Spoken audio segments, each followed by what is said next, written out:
والمحصنات من النساء إلا ما ملكت أيمانكم كتاب الله عليكم، وأحل لكم ما وراء ذلكم أن تبتغوا بأموالكم محصنين غير مسافحين، فما استمتعتم به منهن فآتوهن أجورهن فريضة، ولا جناح عليكم فيما تراضيتم به من بعد الفريضة، إن الله كان عليما حكيما. ومن لم يستطع منكم طولا أن ينكح المحصنات المؤمنات فمما ملكت أيمانكم من فتياتكم المؤمنات، والله أعلم بإيمانكم بعضكم من بعض، فانكحوهن بإذن أهلهن وآتوهن أجورهن بالمعروف محصنات غير مسافحات ولا متخذات أخدان، فإذا أحصن فإن أتين بفاحشة فعليهن نصف ما على المحصنات من العذاب، ذلك لمن خشي العنة منكم، وأن تصبروا خير لكم، والله غفور رحيم. يريد الله ليبين لكم ويهديكم سنن الذين من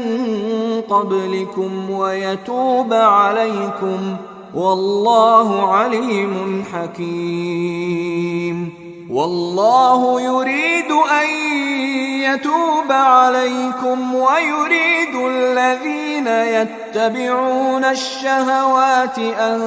تميلوا ميلا عظيما. يريد الله أن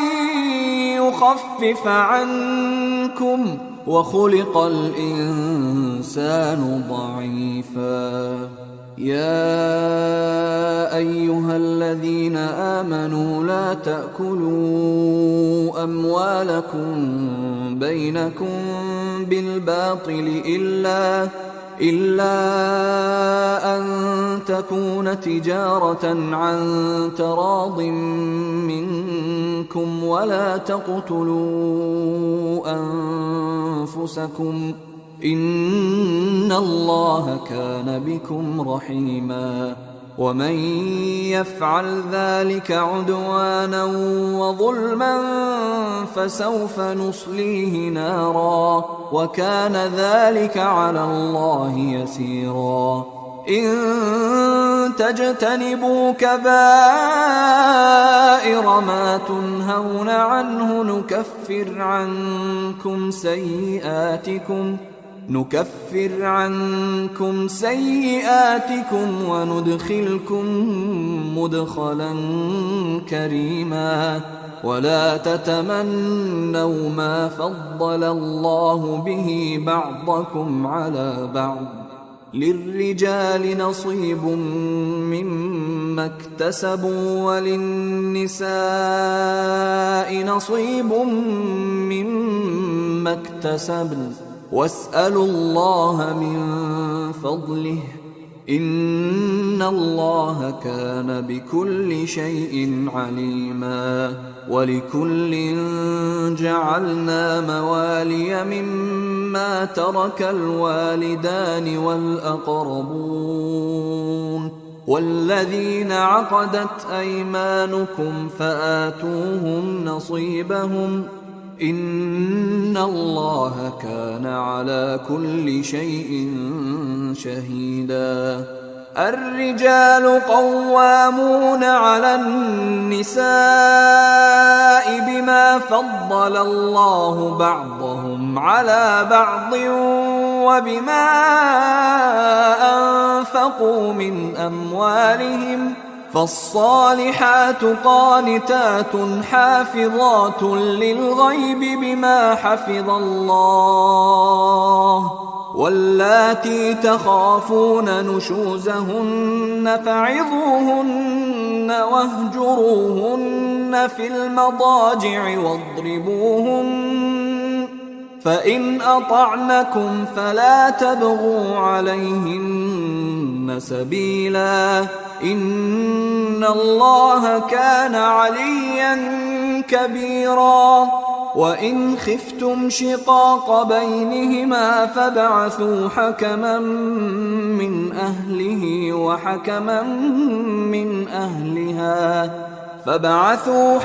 من أهله وحكما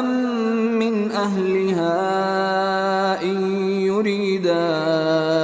إصلاحا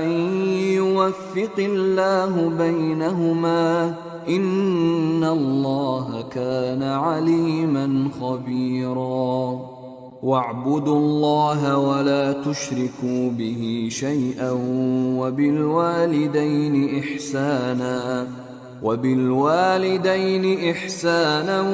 وبذي القربى واليتامى والمساكين والجار ذي القربى والجار الجنب والصاحب بالجنب وابن السبيل وما ملكت أيمانكم إن الله لا يحب من كان مختالا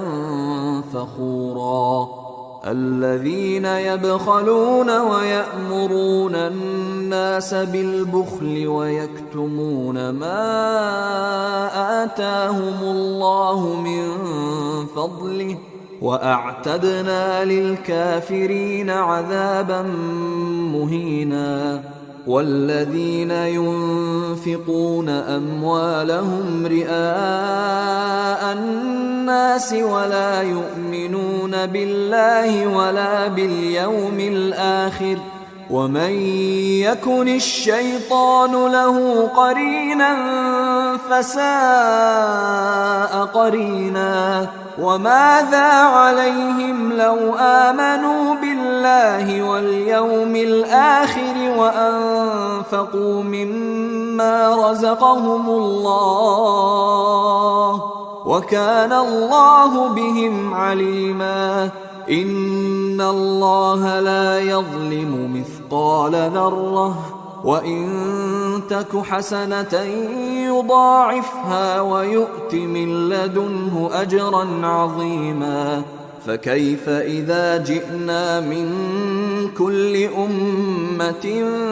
بشهيد وجئنا بك على هؤلاء شهيدا يومئذ يود الذين كفروا وعصوا الرسول لو تسوى بهم الأرض ولا يكتمون الله حديثا يا أيها الذين آمنوا لا تقربوا الصلاة وأنتم سكارى حتى تعلموا ما تقولون ولا جنبا إلا عابري سبيل حتى تغتسلوا وإن كنتم مرضى أو على سفر أو جاء أحد منكم من الغائط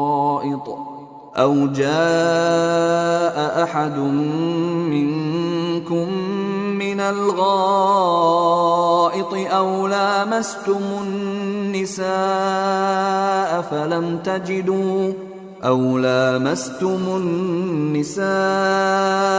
فلم تجدوا ماء فتيمموا صعيدا طيبا فامسحوا بوجوهكم وأيديكم إن الله كان عفوا غفورا ألم تر إلى الذين أوتوا نصيبا من الكتاب يشترون الضلالة ويريدون أن تضلوا السبيل والله أعلم بأعدائكم وكفى بالله وليا وكفى بالله نصيرا من الذين هادوا يحرفون الكلم عن مواضعه ويقولون سمعنا وعصينا واسمع غير مسمع وراعنا ليا بألسنتهم وطعنا في الدين ولو أنهم قالوا سمعنا وأطعنا واسمع وانظرنا لكان خيرا لهم وأقوم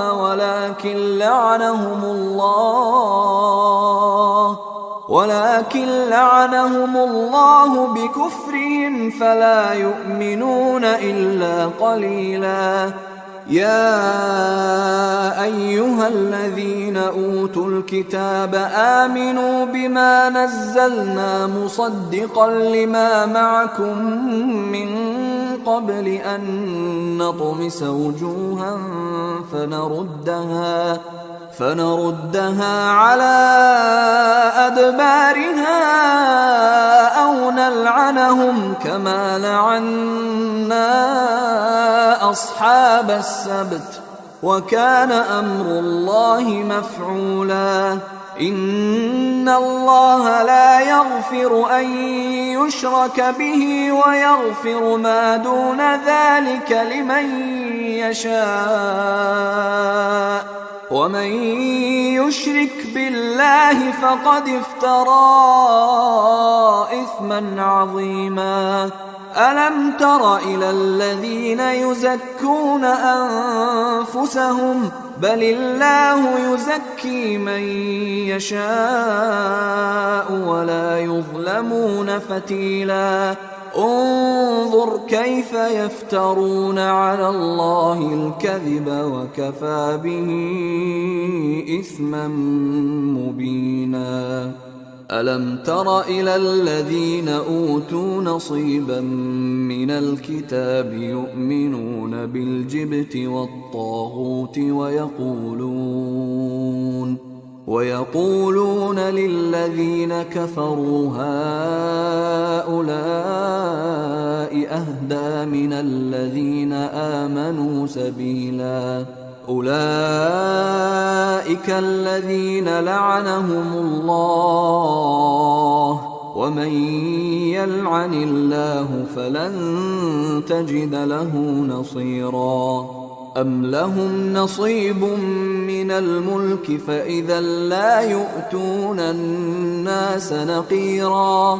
أم يحسدون الناس على ما آتاهم الله من فضله فقد آتينا آل إبراهيم الكتاب والحكمة وآتيناهم ملكا عظيما فمنهم من آمن به ومنهم من صد عنه وكفى بجهنم سعيرا إن الذين كفروا بآياتنا سوف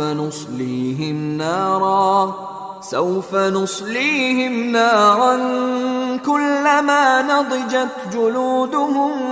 بدلناهم جلودا غيرها ليذوقوا العذاب إن الله كان عزيزا حكيما والذين آمنوا وعملوا الصالحات سندخلهم جنات تجري من تحتها الأنهار خالدين فيها أبدا لهم فيها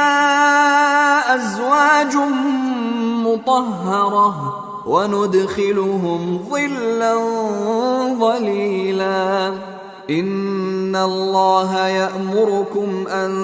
تؤدوا الأمانات إلى أهلها وإذا حكمتم بين الناس أن تحكموا بالعدل إن الله نعما يعظكم به إن الله كان سميعا بصيرا يا أيها الذين آمنوا أطيعوا الله وأطيعوا الرسول وأولي الأمر منكم فإن تنازعتم في شيء فردوه إلى الله والرسول إن كنتم تؤمنون بالله واليوم الآخر ذلك خير وأحسن تأويلا ألم تر إلى الذين يزعمون أنهم آمنوا بما أنزل إليك وما أنزل من قبلك يريدون أن يتحاكموا إلى الطاغوت وقد أمروا أن يكفروا به ويريد الشيطان أن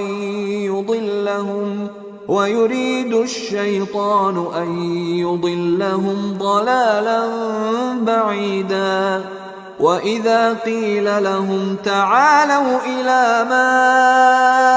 أنزل الله وإلى الرسول رأيت المنافقين يصدون عنك صدودا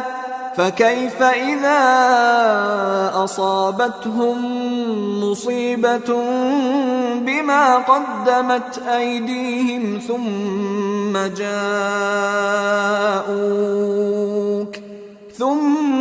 جاءوك يحلفون بالله إن أردنا إلا إحسانا وتوفيقا أولئك الذين يعلم الله ما في قلوبهم فأعرض عنهم وقل لهم في أنفسهم قولا بليغا وما أرسلنا من رسول إلا ليطاع بإذن الله ولو أنهم إذ ظلموا أنفسهم جاءوك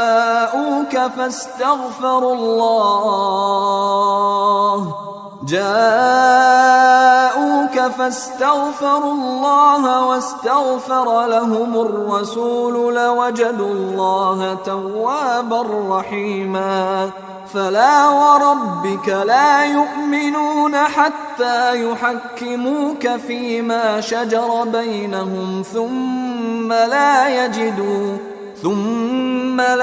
يجدوا في أنفسهم حرجا مما قضيت ويسلموا تسليما ولو أنا كتبنا عليهم أن اقتلوا أنفسكم أو اخرجوا من دياركم ما فعلوه إلا قليل منهم ولو أنهم فعلوا ما يوعظون به لكان خيرا لهم وأشد تثبيتا وإذا لآتيناهم من لدنا أجرا عظيما ولهديناهم صراطا مستقيما ومن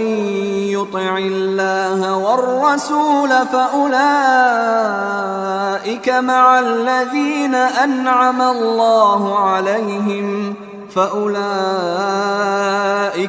الذين أنعم الله عليهم من النبيين والنبيين والصديقين والشهداء والصالحين وحسن أولئك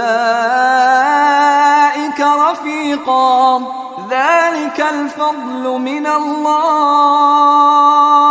وكفى بالله عليما يا أيها الذين آمنوا خذوا حذركم فانفروا ثبات أو انفروا جميعا وإن منكم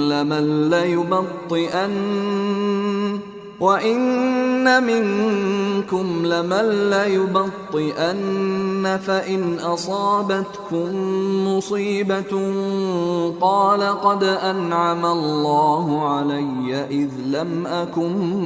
معهم شهيدا ولئن أصابكم فضل من الله ليقولن كأن لم تكن بينكم وبينه مودة يا ليتني كنت معهم فأفوز فوزا عظيما فليقاتل في سبيل الله الذين يشرون الحياة الدنيا بالآخرة ومن يقاتل في سبيل الله فيقتل أو يغلب فسوف نؤتيه أجرا عظيما وما لكم لا تقاتلون في سبيل الله والمستضعفين من الرجال والنساء والولدان الذين يقولون ربنا أخرجنا من هذه القرية الظالم أهلها واجعل لنا من لدنك وليا واجعل لنا من لدنك نصيرا الذين آمنوا يقاتلون في سبيل الله والذين كفروا يقاتلون في سبيل الطاغوت فقاتلوا أولياء الشيطان إن كيد الشيطان كان ضعيفا ألم تر إلى الذين قيل لهم كفوا أيديكم وأقيموا الصلاة وآتوا الزكاة فلما كتب عليهم القتال إذا فريق منهم يخشون الناس كخشية الله أو أشد خشية وقالوا ربنا لم كتبت علينا القتال لولا أخرتنا إلى أجل قريب قل متاع الدنيا قليل والآخرة خير لمن اتقى ولا تظلمون فتيلا أينما تكونوا يدرككم الموت ولو كنتم في بروج مشيدة وإن تصبهم حسنة يقولوا هذه من عند الله وإن تصبهم سيئة يقولوا هذه من عندك قل كل من عند الله فما لهؤلاء القوم لا يكادون يفقهون حديثا ما أصابك من حسنة فمن الله وما أصابك من سيئة فمن نفسك وأرسلناك للناس رسولا وكفى بالله شهيدا من يطع الرسول فقد أطاع الله ومن تولى فما أرسلناك عليهم حفيظا ويقولون طاعة فإذا برزوا من عندك بيت طائفة منهم غير الذي تقول والله يكتب ما يبيتون فأعرض عنهم وتوكل على الله وكفى بالله وكيلا أفلا يتدبرون القرآن ولو كان من عند غير الله لوجدوا فيه اختلافا كثيرا وإذا جاءهم أمر من الأمن أو الخوف أذاعوا به ولو ردوه إلى الرسول وإلى أولي الأمر منهم لعلمه الذين يستنبطونه منهم ولولا فضل الله عليكم ورحمته لاتبعتم الشيطان إلا قليلا فقاتل في سبيل الله لا تكلف إلا نفسك وحرض المؤمنين عسى الله أن يكف بأس الذين كفروا والله أشد بأسا وأشد تنكيلا من يشفع شفاعة حسنة يكن له نصيب منها ومن يشفع شفاعة سيئة يكن له كفل منها وكان الله على كل شيء مقيتا وإذا حييتم بتحية فحيوا بأحسن منها أو ردوها إن الله كان على كل شيء حسيبا الله لا إله إلا هو ليجمعنكم إلى يوم القيامة لا ريب فيه ومن أصدق من الله حديثا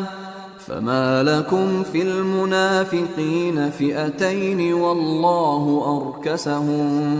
بما كسبوا أتريدون أن تهدوا من أضل الله ومن يضلل الله فلن تجد له سبيلا ودوا لو تكفرون كما كفروا فتكونون سواء فلا تتخذوا منهم أولياء حتى يهاجروا في سبيل الله فإن تولوا فخذوهم واقتلوهم حيث وجدتموهم ولا تتخذوا منهم وليا ولا نصيرا إلا الذين يصلون إلى قوم بينكم وبينهم ميثاق أو جاءوكم حصرت صدورهم أن يقاتلوكم أو يقاتلوا قومهم ولو شاء الله لسلطهم عليكم فلقاتلوكم فإن اعتزلوكم فلم يقاتلوكم وألقوا إليكم السلم فما جعل الله لكم عليهم سبيلا ستجدون آخرين يريدون أن يأمنوكم ويأمنوا قومهم كلما ردوا إلى الفتنة أركسوا فيها فإن لم يعتزلوكم ويلقوا إليكم السلم ويكفوا أيديهم فخذوهم واقتلوهم حيث ثقفتموهم وأولئكم جعلنا لكم عليهم سلطانا مبينا وما كان لمؤمن أن يقتل مؤمنا إلا خطأ ومن قتل مؤمنا خطأ فتحرير رقبة مؤمنة ودية مسلمة إلى أهله إلا أن يصدقوا فإن كان من قوم عدو لكم وهو مؤمن فتحرير رقبة مؤمنة وإن كان من قوم بينكم وبينهم ميثاق فدية مسلمة إلى أهله وتحرير رقبة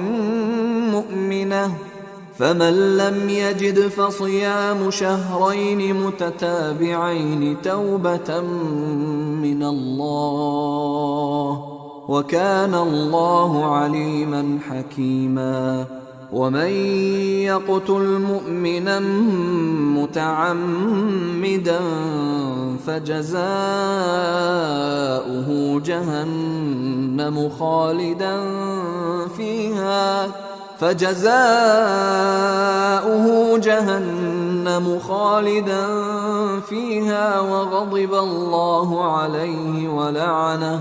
وغضب الله عليه ولعنه وأعد له عذابا عظيما يا أيها الذين آمنوا إذا ضربتم في سبيل الله فتبينوا ولا تقولوا لمن ألقى إليكم السلام لست مؤمنا تبتغون عرض الحياة الدنيا فعند الله مغانم كثيرة كذلك كنتم من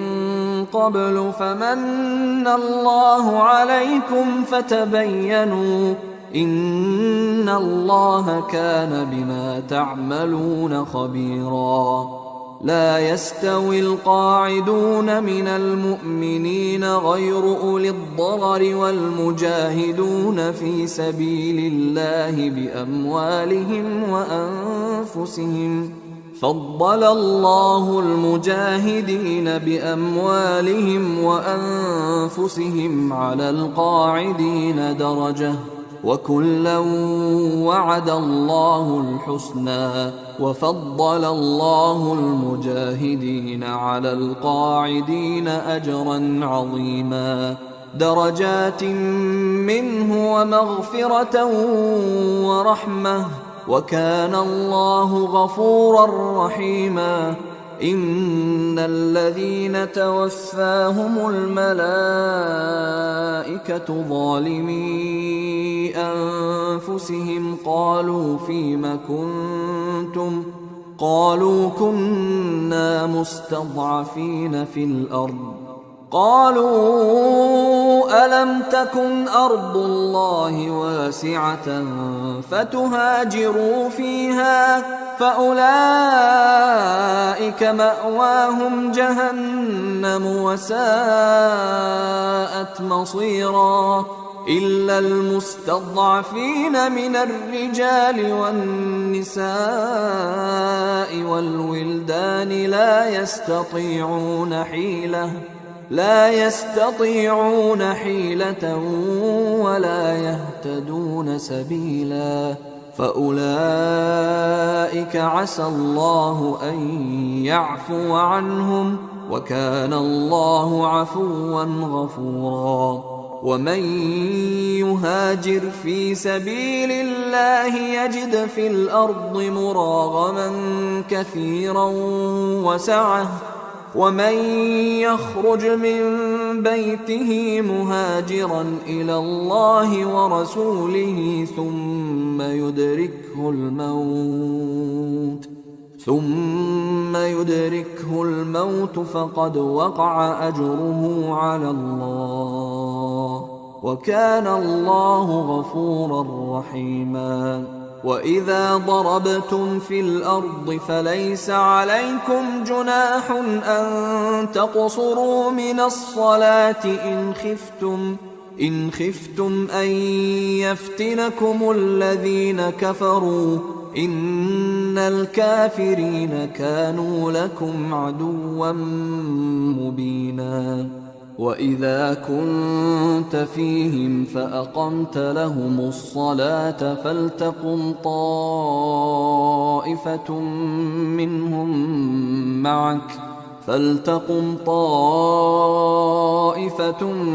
منهم معك وليأخذوا أسلحتهم فإذا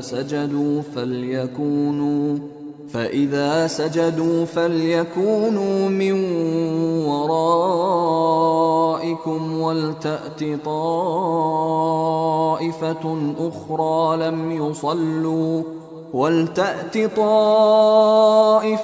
أخرى لم يصلوا فليصلوا معك وليأخذوا حذرهم وأسلحتهم. وَدَّ الَّذِينَ كَفَرُوا لَوْ تَغْفُلُونَ عَنْ أَسْلِحَتِكُمْ وَأَمْتِعَتِكُمْ فَيَمِيلُونَ عَلَيْكُمْ مَيْلَةً وَاحِدَةً وَلَا جُنَاحَ عَلَيْكُمْ إِن كَانَ بِكُمْ أَذًى مِّن مَّطَرٍ أَوْ كُنتُم مَّرْضَىٰ أَن تَضَعُوا أَسْلِحَتَكُمْ وَخُذُوا حِذْرَكُمْ إِنَّ اللَّهَ أَعَدَّ لِلْكَافِرِينَ عَذَابًا مُّهِينًا. فَإِذَا قَضَيْتُمُ الصَّلَاةَ فاذكروا الله قِيَامًا وَقُعُودًا وَعَلَى جُنُوبِكُمْ فإذا اطمأننتم فأقيموا الصلاة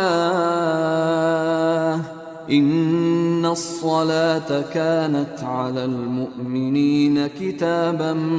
موقوتا. ولا تهنوا في ابتغاء القوم إن تكونوا تألمون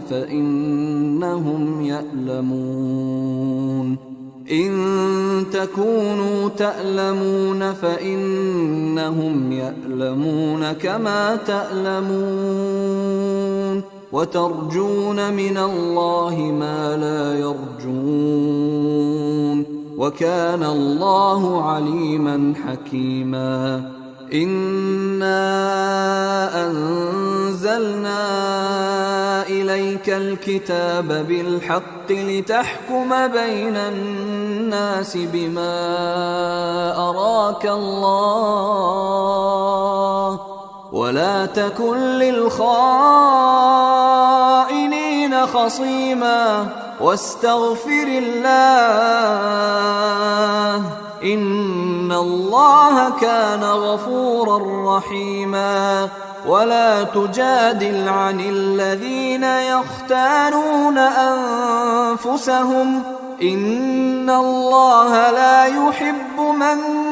كان خوانا أثيما. يستخفون من الناس ولا يستخفون من الله وهو معهم إذ يبيتون ما لا يرضى من القول وكان الله بما يعملون محيطا. ها أنتم هؤلاء جادلتم عنهم في الحياة الدنيا فمن يجادل الله عنهم يوم القيامة أم من يكون عليهم وكيلا. ومن يعمل سوءا أو يظلم نفسه ثم يستغفر الله يجد الله غفورا رحيما ومن يكسب إثما فإنما يكسبه على نفسه وكان الله عليما حكيما ومن يكسب خطيئة أو إثما ثم يرم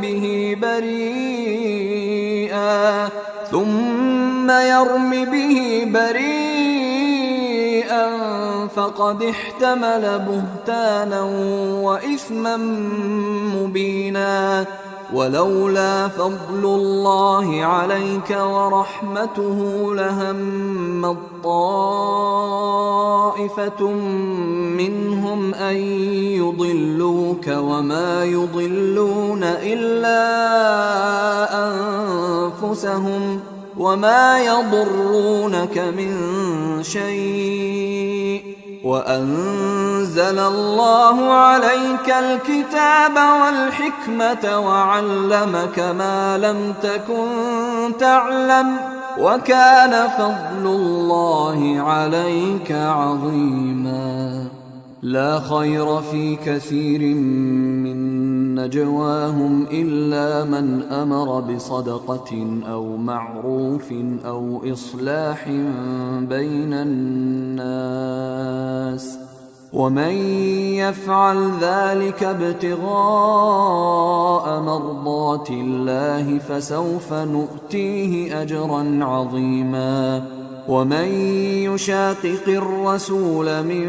بعد ما تبين له الهدى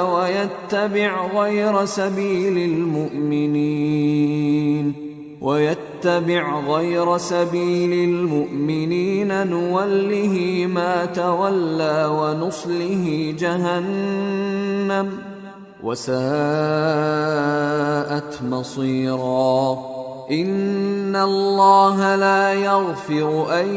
يشرك به ويغفر ما دون ذلك لمن يشاء ومن يشرك بالله فقد ضل ضلالا بعيدا إن يدعون من دونه إلا إناثا وإن يدعون إلا شيطانا مريدا لعنه الله وقال لأتخذن من عبادك نصيبا مفروضا ولأضلنهم ولأمنينهم ولآمرنهم فليبتكن آذان الأنعام ولآمرنهم فليغيرن خلق الله ومن يتخذ الشيطان وليا من دون الله فقد خسر خسرانا مبينا يعدهم ويمنيهم وما يعدهم الشيطان إلا غرورا أولئك مأواهم جهنم ولا يجدون عنها محيصا والذين آمنوا وعملوا الصالحات سندخلهم جنات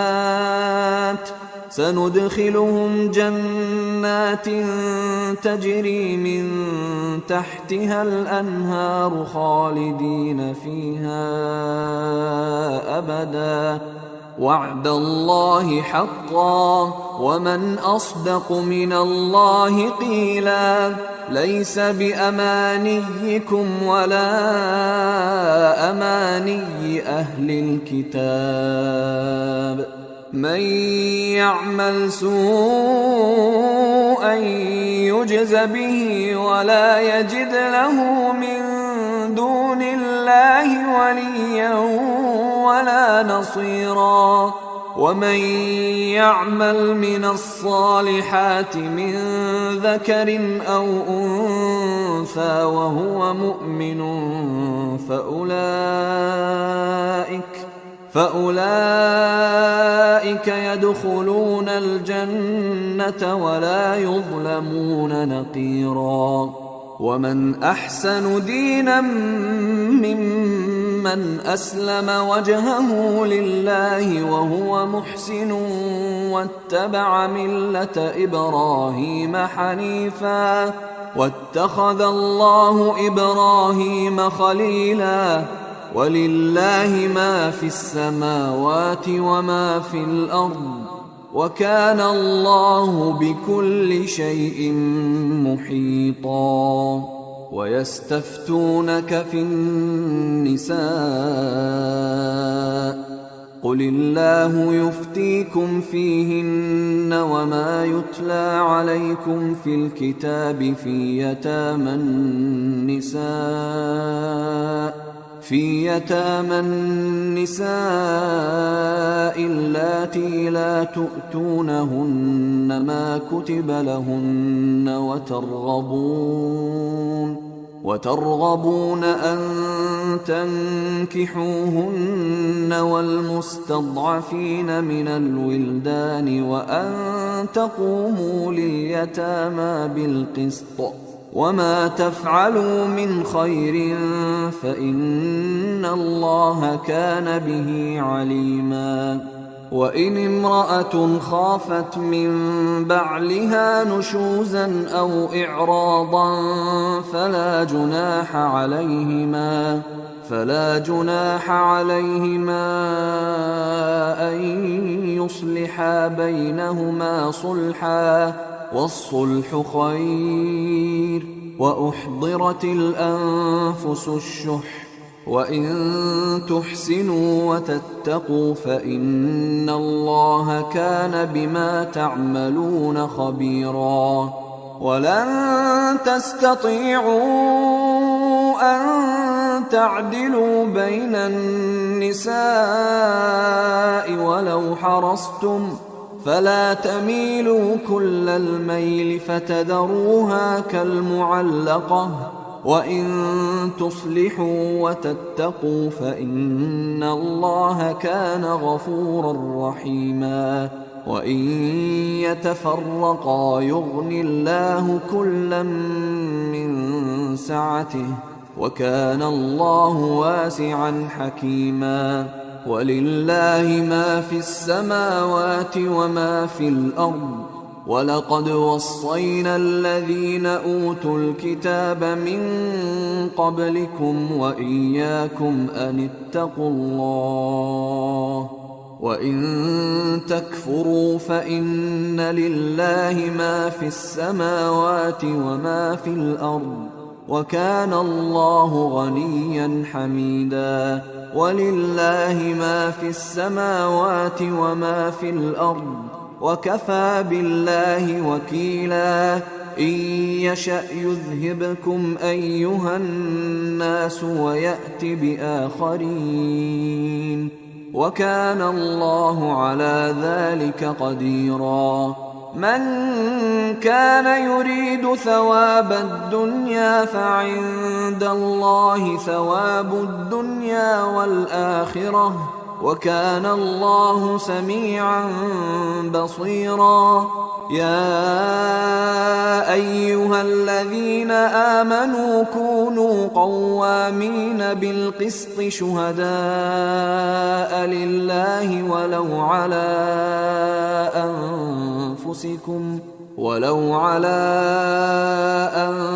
أنفسكم أو الوالدين والأقربين.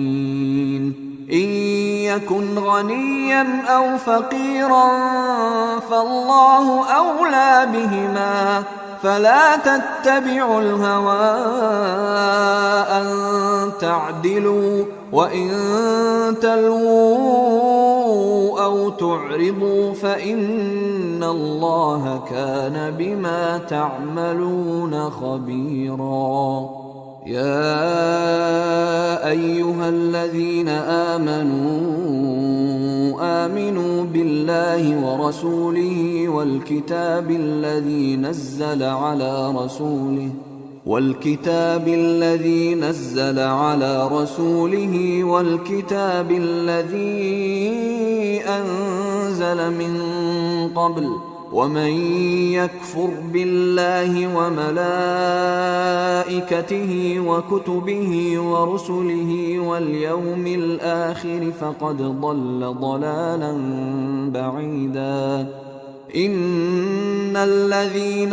آمنوا ثم كفروا ثم آمنوا ثم كفروا ثم ازدادوا كفرا لم يكن الله ليغفر لهم ولا ليهديهم سبيلا. بشر المنافقين بأن لهم عذابا أليما. الذين يتخذون الكافرين أولياء من دون المؤمنين أيبتغون عندهم العزة فإن العزة لله جميعا. وقد نزل عليكم في الكتاب أن إذا سمعتم آيات الله يكفر بها ويستهزأ بها فلا تقعدوا معهم حتى يخوضوا في حديث غيره، إنكم إذا مثلهم. إن الله جامع المنافقين والكافرين في جهنم جميعا. الذين يتربصون بكم فإن كان لكم فتح من الله قالوا ألم نكن معكم وإن كان للكافرين نصيب قالوا ألم نستحوذ عليكم ونمنعكم من المؤمنين فالله يحكم بينكم يوم القيامة ولن يجعل الله للكافرين على المؤمنين سبيلا. إن المنافقين يخادعون الله وهو خادعهم وإذا قاموا إلى الصلاة قاموا كسالى يراءون الناس ولا يذكرون الله إلا قليلا مذبذبين بين ذلك لا إله هؤلاء ولا إله هؤلاء ومن يضلل الله فلن تجد له سبيلا. يا أيها الذين آمنوا لا تتخذوا الكافرين أولياء من دون المؤمنين أتريدون أن تجعلوا لله عليكم سلطانا مبينا. إن المنافقين في الدرك الأسفل من النار ولن تجد لهم نصيرا إلا الذين تابوا وأصلحوا واعتصموا بالله وأخلصوا دينهم لله فأولئك مع المؤمنين وسوف يؤتي الله المؤمنين أجرا عظيما. ما يفعل الله بعذابكم إن شكرتم وآمنتم وكان الله شاكرا عليما.